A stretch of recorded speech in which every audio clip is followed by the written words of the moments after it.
Welcome back नाजरीन। Break पे जाने से पहले हम अफरोजिया से बात कर रहे थे उनकी एनजीओ के हवाले से, वो फलाई काम जो कर रही हैं। अच्छा अफरोजिया, ये बताइएगा, आपने जैसे कि बताया कि मैं अकेले ही सारा कुछ हैंडल कर रही हूँ, तो फैमिली की जानिब से आपको कितनी सपोर्ट की जाती है? मतलब हस्बैंड आपके सपोर्ट करते हैं? क्योंकि आपने बताया कि सारा खर्चा जो एनजीओ का, लाइक अस्पताल हो गए, सिलाई सेंटर हो गए, या आपके अस्पतालों में जो भी ओपीडीज हो गई, इलाज हो गए, मशीनरी वगैरह, मेडिसिन का खर्चा, तो ये सारी चीज़ें आप किस तरह से अफोर्ड करती हैं? मतलब काफ़ी अमाउंट इसके अंदर तो खर्च होता होगा ना आपका? जी बिल्कुल, अमाउंट खर्च होता है। कभी कभी तो ऐसा होता है कि मैं बच्चों की फीसें भी उठा के दे देती हूँ। अच्छा। और मेरी बच्चों की फीस से दूसरों के काम आ जाती है, लेकिन मेरे स्कूल से इतने फ़ोन आते हैं, मेरी 4-4 महीने की फ़ीस ड्यू हो जाती है मेरे बच्चों की। अच्छा। और जो है अभी जो है बीच में जो सर्दियाँ आई थी, तो लोगों के लिए जो ना जैसे रोडों पे लोग सो रहे थे, तो मुझे उनके लिए ना कंबल चाहिए थे गर्म। तो मैंने अपने हस्बैंड से बात की, मैंने कहा ये मैं करना चाह रही हूँ, मैं कैसे सोऊं, मैं चादर भी नहीं ओढ़ रही थी अपने ऊपर, हालांकि स्टार्ट हुई थी सर्दी। मैंने कहा लोग देखे बाहर रोडों पे, मैं जब गुजरती थी लोग देखते ठठर रहे होते थे, न्यू सर्दी थी जाहिर है। तो मतलब आपको हस्बैंड की बहुत ज्यादा सपोर्ट रही? जी, उन्होंने मुझे जो है ना चादरें, अक्सर हम लोग, इंटरप्ट करूंगी सॉरी आपको, लेकिन अक्सर हम लोग ये कहते हैं कि कामयाब मर्द के पीछे एक औरत का हाथ होता है, तो यहाँ पर ये कहना बिल्कुल गलत नहीं होगा कि एक कामयाब औरत के पीछे एक मर्द का हाथ है। जी जी, मर्द का भी हाथ होता है, जाहिर है। ये तो मियाँ बीवी तो पहिए हैं, दो गाड़ी के जैसे दो पहिए, उनके बगैर तो गाड़ी नहीं चल सकती। तो उन्होंने मुझे जो है, मेरी नंद भी माशाल्लाह बहुत अच्छी है, उन्होंने जाकर मुझे कंबल और चादरें मुझे ला के दी, और मुझे नहीं बताया, मुझे ला के मुझे दे दी। जब मैंने देखी वो चीज़ें पड़ी हुई हैं, मैं उससे रात निकल गई। अब्दुल्ला शाह गाजी के मज़ार पर गई, वहाँ लोगों को देखा, इस नुमाइश पे गई, इधर उधर जहाँ भी जैसे कुछ लोग ऐसे पड़े हुए थे, जब मैंने उनके ऊपर चादरें डाली, जब उन्होंने देखा कि हमारे ऊपर कुछ चीज़ डली है, तो उन्होंने कितनी हाथ उठा के मुझे दुआएं दी, और मैं कितनी खुश हुई। मुझे सिर्फ दुआएं चाहिए, बस दुआओं से बढ़ के तो कुछ भी नहीं है जिंदगी में, और कुछ भी नहीं है सिवाय दुआ के। बिल्कुल। अच्छा, तो आपके हस्बैंड की आप बता रही हैं कि फैमिली की जानिब से बड़ी सपोर्ट रही। जी बिल्कुल। अच्छा, कभी ऐसा हुआ कि आपने फैमिली को इतना टाइम नहीं दिया हो, लेकिन अपनी वेलफेयर को बहुत ज़्यादा टाइम दिया, और बीच में कुछ क्लैश आए हो? क्योंकि आपकी जो लाइफ है, मतलब आप मैरिड हैं और घर को भी संभालना, साथ साथ इतनी बड़ी ऑर्गेनाइजेशन को भी डील करना, और इतने सारे लोगों की जिम्मेदारी आपके ऊपर है, तो कभी आप डिसहार्ट नहीं हुई? कभी ऐसा नहीं हुआ कि यार बस अब मैं थक गई हूँ, अब मैं इतनी सारी जिम्मेदारियों का बोझ नहीं उठा सकती? कभी आपको खुद इस तरह से कुछ थकावट, कुछ थकन महसूस हुई कि मुझे सपोर्ट की बहुत ज़्यादा ज़रूरत है, मुझे कोई सपोर्ट नहीं कर रहा, मैं अकेली इतना नहीं कर सकती? बस यकीन करें, अगर मुझे सपोर्ट मिले ना, ये जो मैं थोड़ा सा रात को थक जाती हूँ ना 2-3 घंटे, यकीन करें मैं ये भी नहीं थकूंगी अगर मुझे थोड़ी सी सपोर्ट मिले। थकते जब हूँ जब मेरे पास बहुत सारे लोग आते हैं मेरे दरवाजे पे कि आप मुझे ये चाहिए, मुझे ये चाहिए, मुझे राशन दे, मुझे राशन दे, मुझे राशन दे। तकरीबन 100 से ज़्यादा ख़वातीन मेरे पास रजिस्टर हो चुकी हैं। ठीक। अच्छा अफरोजिया, आपने जैसे कि बताया कि आपका अस्पताल भी है और वहाँ पे बहुत सारे मरीजों का इलाज है जो कि बड़े बड़े अस्पतालों में इलाज नहीं करवा सकते पेशेंट्स जो हैं, तो वहाँ पर आपने क्या क्या सहूलियात लोगों की फराहम करने के लिए क्या क्या इकदाम किए हुए हैं? उसमें यह है कि जैसे गरीब आबादी, आपको पता गायनी के मरीज जो हैं बहुत ज़्यादा हैं, गायनी के, तो गायनी के हवाले से जो है उनके जो है यानी कि 1500 में 2000 में ऐसा तो कोई वो नहीं होता कि एक डिलीवरी वाकया हो, तो डिलीवरी के ये चार्जेस ले रहे हैं। और जो है इंक्यूबेटर है वहाँ उनके लिए रखे हुए हैं बच्चों के लिए कि चलें कोई बच्चा ऐसा हो कि दूर जाएंगे 7000 8000 कम से कम 10,000, ठीक है, तो उसके लिए भी है कि 2000-1500 में हम लोग जो है उनको इंक्यूबेटर दे देते हैं बच्चों के लिए। और जो है 50 रुपये फीस है, तो 50 रुपये फीस पे लोग आते हैं। जाहिर है आबादी गरीब आबादी है, वो इतने बड़े हॉस्पिटलों में तो नहीं जा सकते। ठीक है। अफरोजिया, आपने क्या अपने अस्पताल में डॉक्टर्स जो हैं, क्योंकि आजकल हम देखते हैं कि अताई डॉक्टर लाइक कंपाउंडर जो हैं वो डॉक्टर बन के बैठ जाते हैं, या फेक डिग्रीज पे जो है छोटे छोटे क्लिनिक्स जो हैं उन्होंने खोले में हैं, और रिसेंटली हमारे पास बड़े हम देखते हैं मीडिया पे बड़े केसेस सामने आ रहे होते हैं। रिसेंटली एक निशवा का केस भी जो हुआ है गलत इंजेक्शन की वजह से, तो मतलब कभी इस तरह का कोई इंसिडेंट हुआ हो आपके हॉस्पिटल में इस तरह से वेलफेयर में, चैरिटी एसोसिएशन में कोई इस तरह का केस सामने आया अब तक या नहीं? नहीं, जो इतने सीरियस केस होते फिर वो हम लोग लेते भी नहीं है। अच्छा। क्योंकि एक तो मेरे पास ऐसा कोई कन्वेंस नहीं है, कोई एम्बुलेंस नहीं है कि जिसमें मैं उनको बर वक्त जो है तिबी सहूलियात के लिए मैं किसी और हॉस्पिटल में उनको भेजूं।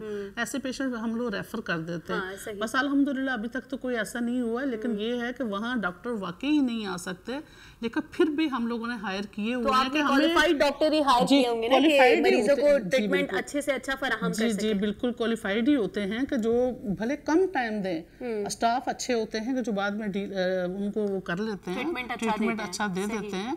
लेकिन आप वहाँ जाएंगे, आप खुद देखेंगे वहाँ कोई डॉक्टर जाने को तैयार नहीं है। अब इतनी सैलरी मांगते तो मैं उनको सैलरी दूंगी या गरीब लोगों का इलाज करूंगी? सही।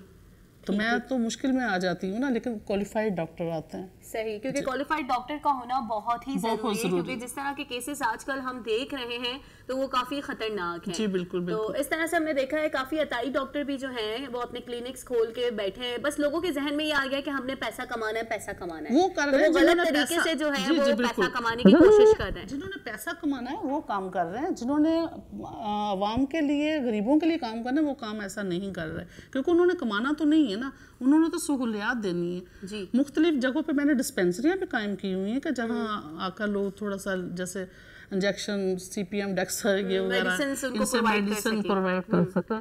और नज़ला ज़ुकाम खांसी के लिए जगह जगह मैंने 2-4 जगहों पे मैंने डिस्पेंसरियाँ भी कायम की हुई हैं। अच्छा, आपका स्कूल भी है, आपने बताया स्कूल भी आप चलाती हैं और एक सिलाई सेंटर भी है, तो सिलाई सेंटर पर हम अगर बात करें तो कितनी ख़वातीन जो हैं उस सिलाई सेंटर में अभी वो हुनर हासिल कर रही हैं सिलाई का? देखिए काफ़ी ख़वातीन हुनर हासिल कर चुके, लेकिन मेरे पास जगह बहुत कम है। वहाँ सिर्फ 8-9 लेडीज़ जो होती हैं वो बस बैठ सकती हैं, तो उनको किया जाता है, ये शिफ्टें हैं, जैसे कोई 3 बजे का है, कोई दोपहर 12 बजे की है, कोई शाम को 2-3 शिफ्टों में जो है वो बैठती है। और इंशाल्लाह ताला जो है ना ये काम मैं बढ़ाऊंगी, इंशाल्लाह मेरे पास जगह होगी, इंशाल्लाह इस काम को आगे तक लेके जाएंगे, क्योंकि ख़वातीन जो है ये बेस्ट रोज़गार है ख़वातीन के लिए कि जो अपने घर में बैठकर सिलाई करके अपने बच्चों का पेट पाल सके। क्योंकि मांगने से क्या, कोई जगह जगह मांग तो नहीं सकता, कुछ लोग ख़वातीन होती है हम नहीं मांगेंगे, हम खुद अपना काम करके अपने बच्चों का पेट पालेंगे। तो उनको ये दी हुई है कि चले आप अपने सीख कर अपने बच्चों का पेट पालें। आपने प्रोवाइड की हुई है, जो कि एक बहुत अच्छा काम है। अच्छा, आपने जैसे कि बताया आप जगह जगह कैंप्स भी लगाती हैं, तो उस कैंप की नौयत क्या होती है, किस तरह के कैंप्स आप लगाती हैं? जैसे हेपेटाइटिस का है आजकल, आपको पता है कितना इशू चल रहा है, तो हेपेटाइटिस के लिए है कैंप लगाती हूँ ज्यादातर मैं। जी। सही। और लोगों की अवेयरनेस के लिए कुछ इस तरह के अवेयरनेस के लिए जी मैं मंशियात के ऊपर अवेयरनेस के सेमिनार मैंने करवाए हैं, बहुत सारे सेमिनार करवाती हूँ मैं अवेयरनेस के लिए, और जो मंशियात के आदी अफराद है उनका इलाज मुआलजा भी करवाती हूँ मैं। सही जी, ठीक ठीक। अच्छा, सिलाई सेंटर में जो ख़वातीन सीखने के लिए आती हैं हुनर, तो आप क्या उनसे कुछ पैसे भी वसूल करती हैं या उनको सिलाई मशीन भी देती हैं? क्योंकि वो सीखने के बाद, क्योंकि वो इतना तो अफोर्ड नहीं कर सकती, उनके घर में सिलाई मशीन तो नहीं होगी, तो क्या आप फिर बाद में उनको वो सिलाई मशीन भी प्रोवाइड कर दिए ताकि वो अपने घर में अपना रोज़गार चला सकें? जी, मेन मकसद तो मेरा यही है ना कि उनको प्रोवाइड की जाए, ज़रा वो सीख तो लेंगी, चलो सिखा, क्योंकि हमने देखा है ऐसे जो और वेलफेयर्स जो होती हैं वो मतलब कम से कम कीमत में हुनर जो है वो प्रोवाइड कर रही होती है, लोगों को सिखा रही होती हैं, क्योंकि हम देखते हैं कि कुछ इंस्टीट्यूट ऐसे होते हैं जहाँ पर बहुत ज्यादा फीसेज होती हैं और आम घराने की जो खवातीन है वो उसे अफोर्ड नहीं कर सकती, तो इसलिए पीछे रह जाती हैं। जी बिल्कुल। तो आपके मतलब क्या इस तरह के इंस्टीट्यूट में इस तरह की चीजें प्रोवाइड की जाती हैं? जी, सिलाई मशीनें जब वो हुनर सीख लेती हैं, जैसे सबको तो मैं नहीं कह सकती, लेकिन मैं कुछ लोगों को सिलाई मशीनें प्रोवाइड करती हूँ।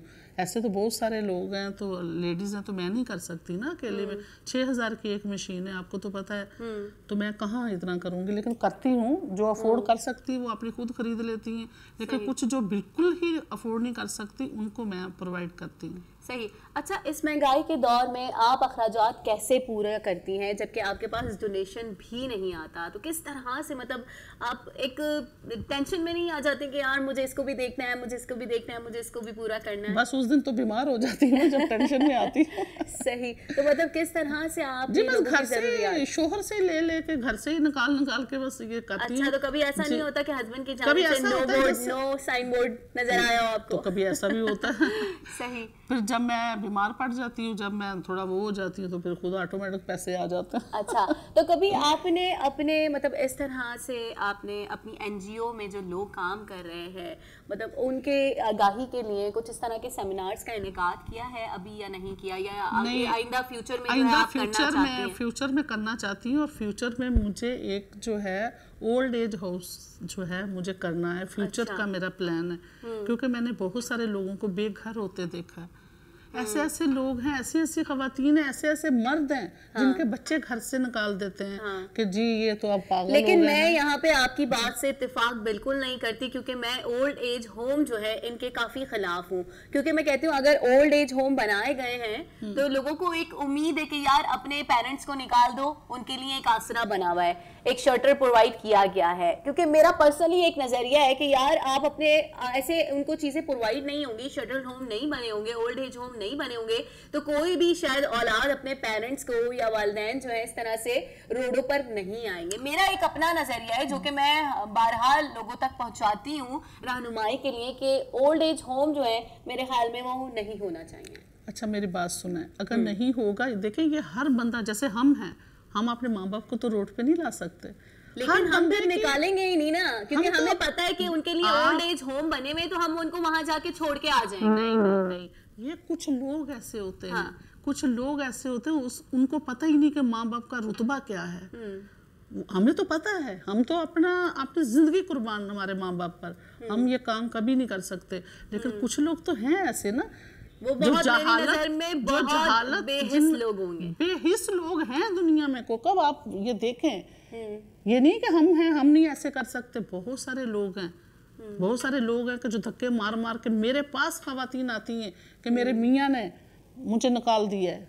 मेरे जो है ना कुछ आती हैं कि मेरे जो है बेटे ने, मैंने बेटे को पाला पोसा, आज मेरा बेटा जो है ना मुझे घर से निकाल दिया अपनी बीवी के उसमें।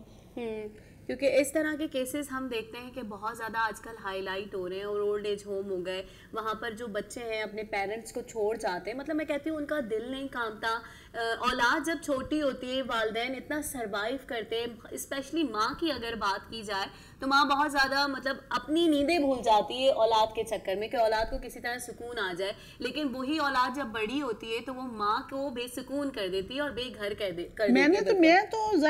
मैं तो सोशल में हूँ, मुझे तो पता है, मेरे पास तो सैकड़ों केस हैं कि जिनके बच्चे निकाल देते हैं। ठीक है अफरोजिया, इन केसेस पर भी हम आकर बात करेंगे, मगर प्रोग्राम में वक्त हुआ एक शॉर्ट ब्रेक का।